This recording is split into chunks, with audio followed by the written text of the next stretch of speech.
Hey guys, so today I'm out here spreading manure again.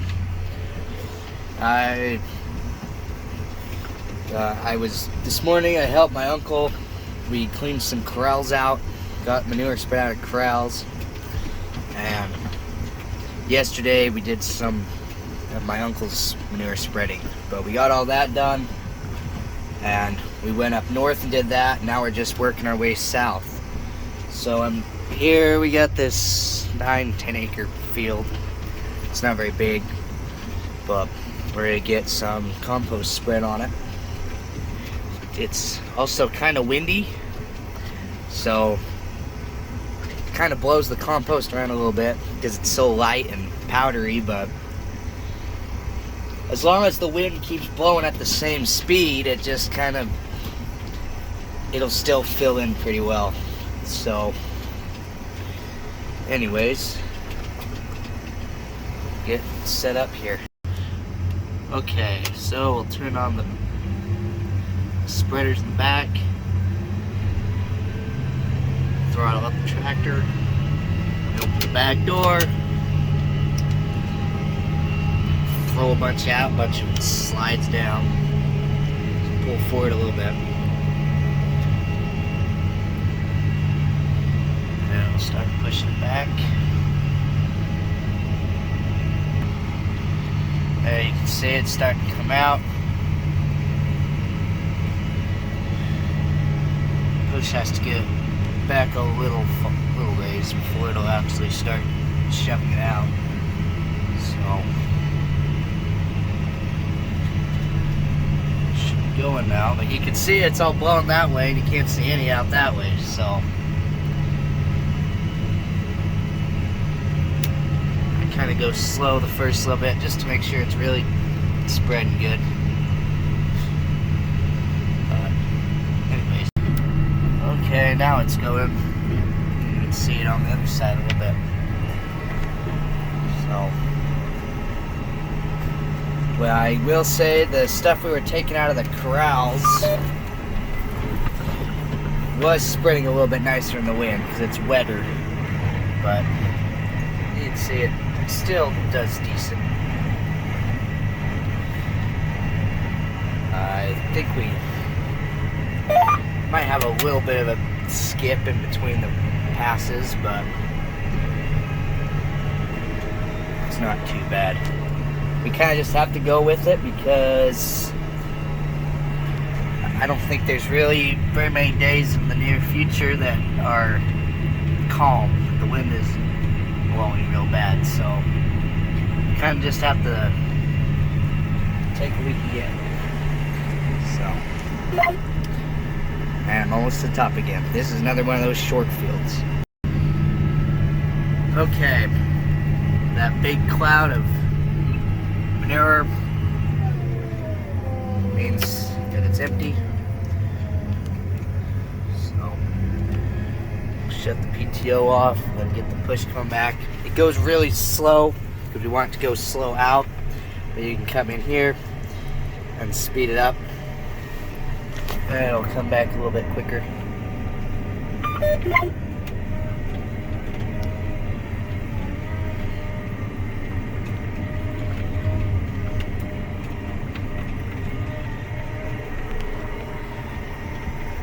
Head back down to the pile.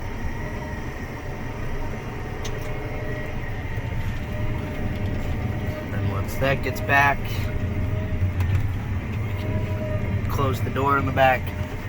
And then we have to always remember to put this back to where it was. Otherwise, you'll come with the next slow, turn on the push, and it'll start shoving really fast. And with this powdery compost, I think you might be safe. But I know with the wet stuff, if you push too much into the back end, the beaters there, that'll plug it. Then you have to dig it out with the shovel. We did that a couple of times on accident when we first got the spreader and we didn't know how to work it very well. And, well, it's not very fun to shovel packed, wet manure out of the back of the spreader. So, yeah. So I thought I'd show with the spreader. I said I have to make sure this is back before I close the door, I think I mentioned it in the last video, but this spreader has a safety right here, and this has to be touching that in order for the push to work, because they don't want you to turn that on and have this closed and then you're just shoving it all into your door and ruining it. So, and then also we got this. This is not our loader. We have a Cat. This is a Deere. This is a 644L. It's basically brand new. And so the neighbor who I was working for, who I put a few videos out with the ripper and all that, he owns this loader. We are renting it from him because yesterday my dad needed our Cat loader to load some other manure from another neighbor's corrals, and he hauled it down to one of our fields, and we're gonna go spread that next. But anyways, we had this yesterday, and we thought, well, if the owner doesn't need it, we might as well keep using it. So it loads a little quicker. It's got a bigger bucket on it.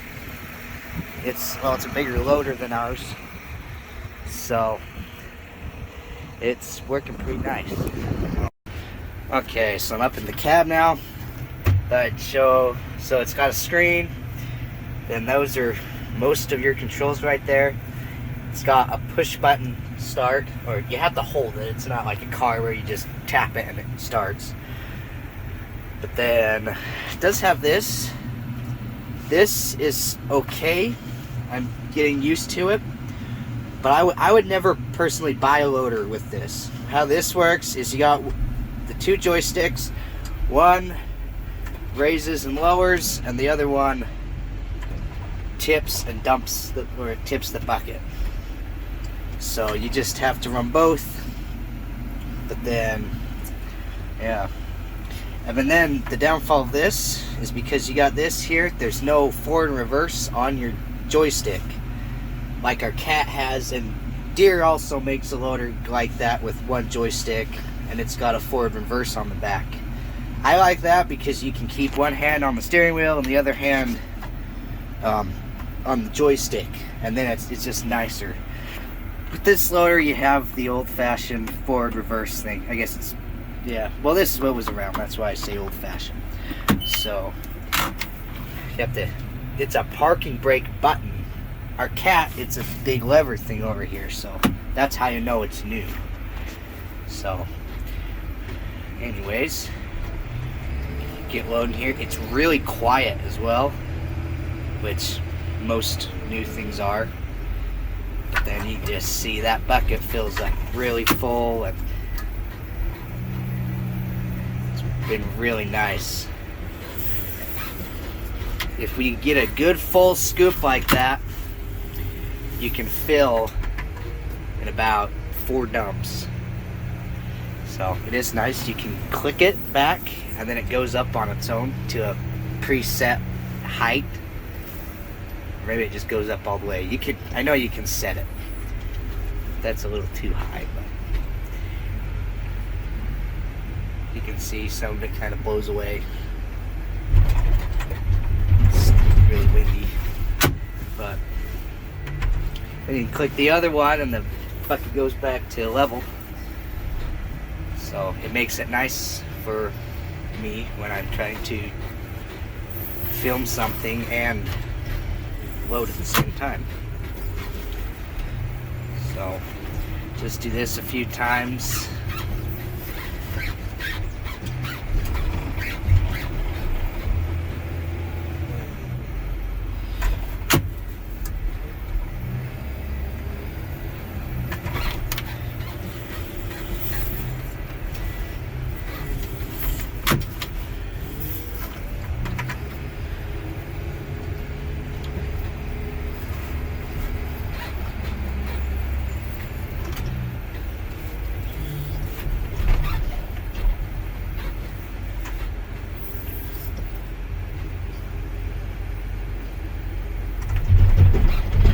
See, 2 scoops, you can already can already see it.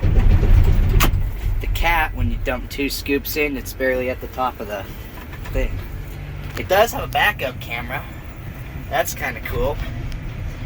You don't really need it when you're out in a field like this, but for other times, that would actually be pretty nice. So, anyways, you guys get the idea. I just wanted to show this loader, and I can actually film loading now because this loader is a little bit easier with all the auto stuff. So anyways, I'm gonna get this filled up and get spread. Okay guys, so it's been a little while now. I finished the other field. I got the spreader, and it's behind the trees. Got it moved. This is our big pivot field where I was filling pivot tracks, and we're gonna be spreading this manure. This came from another neighbor.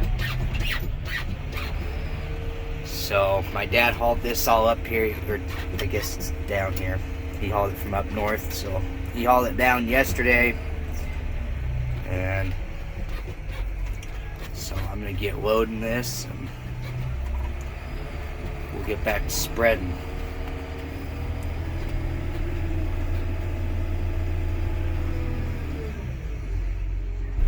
Nice full scoop right there.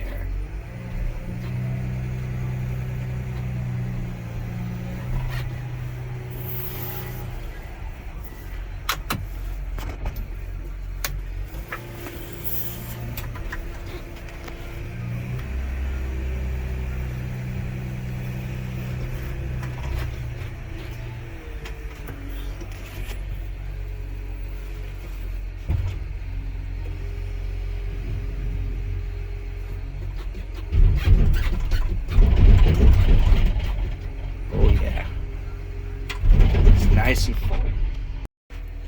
Okay, well, I just got the spreader full. It's actually really nice with this manure because it fills up the bucket a little bit better, and then it kind of sits in the spreader a little bit better, so it's easier to fill than the compost is. But anyways, I did think that I'd tell you guys that this actually isn't the first time we've rented a loader for manure spreading. Last year we rented a Volvo L110, I believe. It was about the size of this loader, so it was bigger than ours, because our loader, our cat, had some issues with the injectors, I believe is what it was, where you could be working and all of a sudden it would just lose power, and it was barely running. It'd blow a bunch of smoke out the exhaust pipe, and so we just rented the Volvo so we'd have a loader to do manure with, because it was going to take a couple days for it to get fixed. But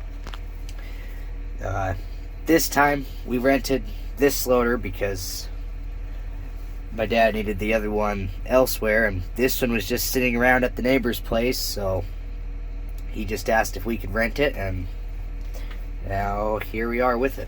So anyways, I'm gonna go hop back in the tractor. I gotta go set up a circle track, and I'm gonna spread in a circle. My dad has done like half the field or so going up and down, but he told me now to switch to a circle, so I'm just gonna start in a circle, and I'll just turn around whenever I get to where he's done out there. So anyways, okay, so right now I'm following the pivot track. I'm making a circle GPS track, and you just hit, oh, there, it's done. You have to just drive it for a little ways, and then it'll generate the track for you. So if we hit done, hit OK, and then we have our GPS track now.